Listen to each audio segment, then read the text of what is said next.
The thing about kids that's really refreshing is kids don't default to race when they get the question, who are you? What are you?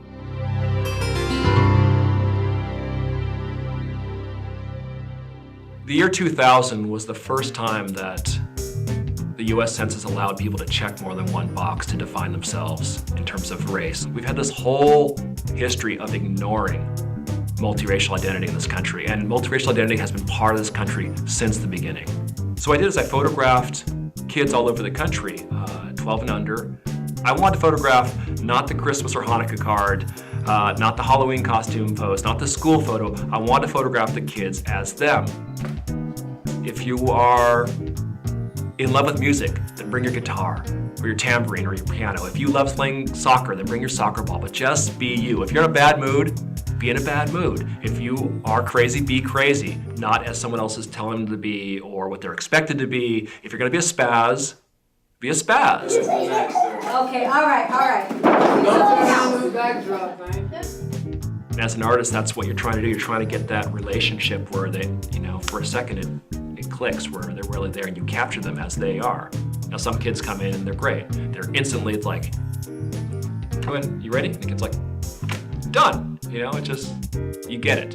So what I wanted to do is have the kids just respond in their own handwriting without any kind of guidance from me, just, here, who are you? You can draw a picture, you can tell who you are, and I had the parents write their own statements too, and that was really fun. I was trying to find a place that felt like home, and it was really, home is where you feel like you're accepted.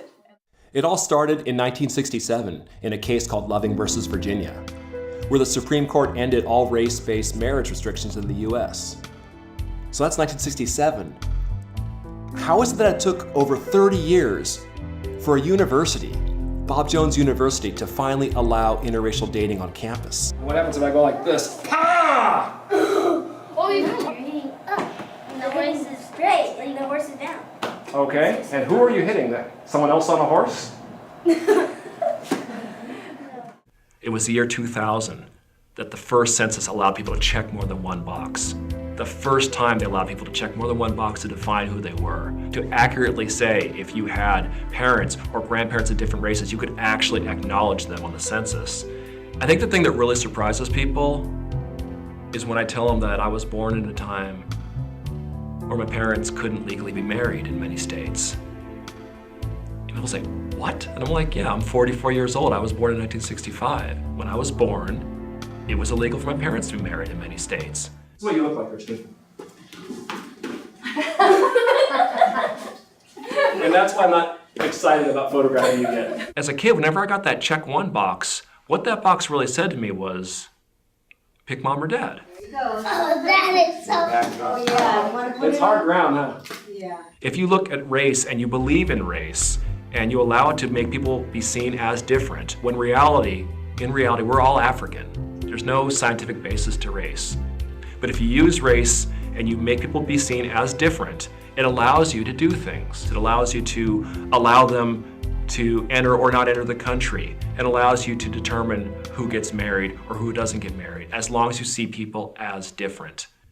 Back off, Andy. I don't love you anymore. What I wanted to do with this project was give them a space to let them say who they were and to be acknowledged.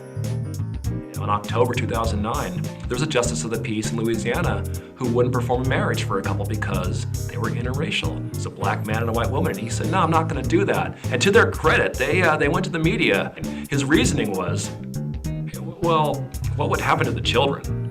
And I'm like, what would happen to the children? They might become president. Your sister. Is she a nice big sister? What does she do? Does she take care of you?